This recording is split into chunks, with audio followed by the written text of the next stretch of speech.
संत ज्ञानेश्वर महाराजांची पालखी हडपसर येथून 7 किलोमीटरचा टप्पा पार करून विसाव्यासाठी खरतर देवाची उरळी या ठिकाणी दाखल झाली होती।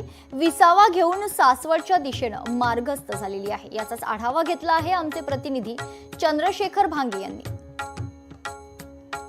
संत श्रेष्ठ ज्ञानेश्वर महाराजांची पालखी पुण्यातील देवाची उरळी या ठिकाणच्या विसाव्यानंतर आता सासवडचा जो दिवे घाट आहे खडतर घाटाच्या दिशेने आता मार्गस्थ झालेली आहे। आपण बघू शकतो की लाखो वारकरी या सगळ्या पालखीमध्ये सहभागी झालेले आहेत आणि या सगळ्या वारकऱ्यांच्या मुखामध्ये संत तुकाराम महाराज, संत ज्ञानेश्वर महाराज आणि संत एकनाथ यांचा अभंग म्हणत हे सगळे वारकरी सध्या सासवडच्या दिशेने निघालेले आहेत। खरं तर कैवल्य साम्राज्य चक्रवर्ती संत श्रेष्ठ ज्ञानेश्वर महाराजांची पालखी जी आहे ती आता वडकी या ठिकाणी पोहोचल्याचं सांगितलं जात आहे। आणि खरं तर सकाळपासून आपण पाहिलं की ही जी पालखी आहे पुण्यातील भवानी पेठेतील विठ्ठल मंदिरातील आपला आजचा जो कालचा रात्रीचा मुक्काम होता तो आटोपून आता सासवडच्या दिशेने जाणार आहे। आणि सासवडमध्ये आज रात्रीच्या सुमारास ही पालखी जी आहे ती पोहोचल्यानंतर आजचा मुक्काम जो आहे तो सासवड या ठिकाणी असणार आहे।